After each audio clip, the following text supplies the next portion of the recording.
Hey Guardians, I just want to let everyone know that I do have both a Twitch and a Twitter, and I'm very active on both. Feel free to come give me a follow on both, links in the description. Scalar Potential is one of these weapons that is in kind of a weird spot. A year or two back, I would have been pretty excited for this weapon, but the main issue it has now is competition. It's a rapid-fire arc pulse rifle, and we've had a lot of very good rapid-fire pulses introduced the last several seasons. Season of Defiance gave us Autumn Wind, Season of the Deep brought us Different Times, which I gave a very good review. It's possibly my favorite in the archetype. It also brought us the Reprise Outlast, which is also very good. Season of the Witch gave us Oversoul Edict, which might be the best rapid-fire pulse in the game, and the list goes on and on and on. I'm not gonna lie here, most of the actual seasonal weapons this season are something of a miss for me. They're not necessarily bad, they're just not what I'm looking for. The same can really be said of Scalar Potential, not even really because the gun is bad, it's just very limited in its perk selection.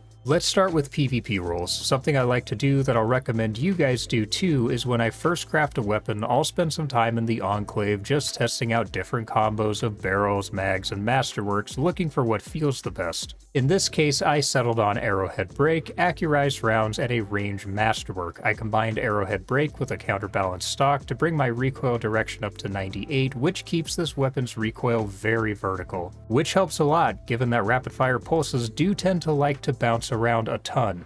As far as your other perk combos go, obviously the first choice here is Keep Away and Headseeker. Keep Away is one of the best perks in the game for any weapon, a boost to your range, reload speed, and weapon accuracy. Headseeker is also an S tier perk on pulse rifles. It's a go-to on pulses for a reason, just for the added forgiveness. This is probably the strongest, easiest overall combo here. Next up, I'm going to note that Keep Away is really the only option in the third column for PvP. Enlightened Action is there as well, it's not a bad perk, but Keep Away is just better. So for the next couple of combos I'm going to talk about, just know that Keep Away is going to always be the primary choice in its column. But in the last column, you do also have Golden Tricorn and Focus Fury. Golden Tricorn is a very strong perk. A weapon kill gives you a 15% damage buff for several seconds. If during that time you get an ability kill, it bumps all the way up to 50%. But you can also stack Tricorn with Radiant as well, which of course is why Igneous with Tricorn has been such a popular choice this season for the 2-taps. And it's not a bad choice here either if you have a good build to make you Radiant on a frequent basis, such as a Frosty's Hunter with a Radiant dodge, something of that sort. Lastly, Focus Fury is an interesting perk and a very strong perk, but also one that most people just are not going to be able to take advantage of very easily. With Focused Fury, landing half the magazine as precision hits will grant a 20% damage buff for 11 seconds. The main issue in this case is Focused Fury is a perk that is easier to use on weapons that fire 1 round per trigger pull. Weapons like hand cannons, scout rifles, so on and so forth.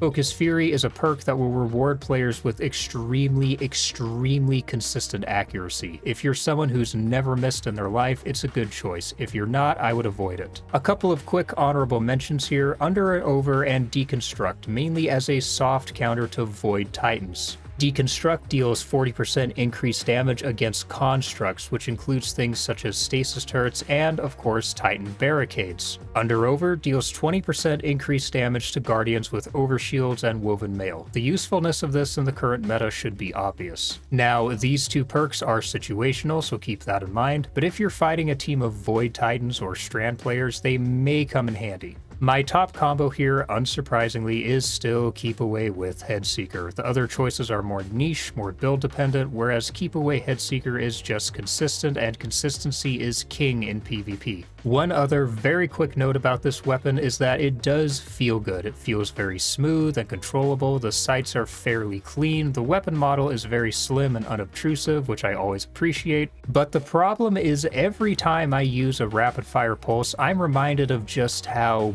bad Bungie is at weapon balance. Rapid fire pulses in theory are weapons that should be used aggressively, but due to SMGs having target lock, too much range, and about half the recoil they should have, coupled with Titans crouch spamming and never being without an overshield, you end up having to pull back and play more passively than with other choices. A huge portion of blame for how passive the game has become is due to SMGs and Titans, because what's the easiest way to counter some douchebag with a target lock Unending Tempest, Peacekeepers spamming overshields every 2 seconds, especially if you don't want to participate in the Call of Duty meta that can be found in hundreds of other first-person shooters, it's to put on No Time, or Igneous, or a bow, pop a rift, or go invis and sit back as far as you can. That aside, do I view this as a top contender within its archetype? Not really. The most obvious direct comparison is Oversoul Edict, which is also a rapid-fire arc pulse rifle with extremely similar stats. The main difference is Oversoul Edict just has a better perk pool. In the third column, Oversoul also has Enlightened Action and Keep Away, but on top of that, it also has Encore, Perpetual Motion, and Eye of the Storm, all of which are very good PvP perks. In the last column, it also has Headseeker, and though it lacks Golden Tricorn and Focused Fury, it has Moving Target, Swashbuckler, and my favorite, Sword Logic. Oversoul Edict is also craftable, and you can get the Adept version from Master Crota's End, which means, of course, it also has access to Adept mods. So for PvP, Scalar Potential isn't bad, but there are better choices. Remember those other rapid-fire pulses I listed at the start? I'd probably still take any of those over Scalar Potential. But what about PvE? Well, in the third column you have Permeability, which is a good perk, useful if you need to break shields that do not match the weapons element but do match your subclass element. Overflow, of course, is always good. Having a huge magazine is never a bad thing, but that's pretty much it. I mean, does anyone really care about loose change or slick draw in any activity, especially on a rapid fire pulse? Of course not. In the fourth column, you have Attrition Orbs, which is a neat perk, but nothing particularly crazy. Golden Tricorn is never bad, it's easy to proc inside of PvE, and that 50% bonus is certainly helpful.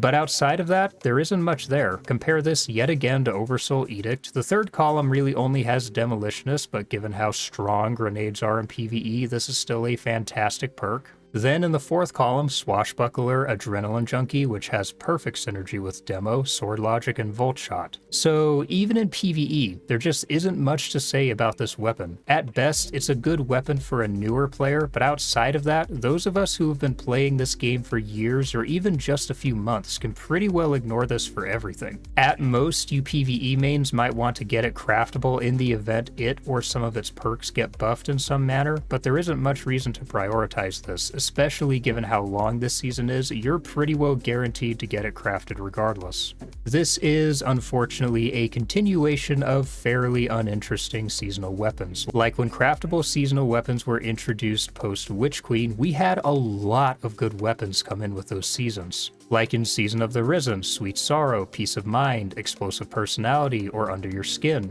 Season of the Haunted, Awstringer, Beloved, the Might of Minitool, Bump in the Night, and more. Season of the Seraph, Disparity, the Ikelos weapons, so on and so forth. The only season from Witch Queen that I didn't care about the weapons in was Season of the Plunder. Pretty much every other season had very good weapons, but the seasons over the last year after Lightfall, there just hasn't been much to get excited about, certainly not like past seasons. And this has become one of the biggest issues with the seasons over this last year. People will tolerate mid-tier seasons or even bad seasons with boring activities as long as the loot is at least good. Like Season of the Haunted, it got old pretty damn fast with how repetitive Nightmare Containment was, but at the very least, the weapons were strong. But this year, I mean, be real. How many of you were sweating out salvage or deep dives like crazy trying to get targeted redaction crafted? Or in Season of the Witch, the hand cannon and the fusion were very good, but outside of that, who really cared? It's extremely frustrating, and it is part of why the seasonal model has grown stale, particularly this year. Hopefully this is something Bungie rectifies with the episodes coming with the final shape. Anyway, that's all for me today, Guardians. I hope you enjoyed the video and found it helpful and informative. If you did, please do me a favor, leave me a like, comment your thoughts on this weapon, and don't forget to hit that subscribe button with the bell icon. It really helps the channel out. For now, I will see you all in the next video. Peace, Guardians.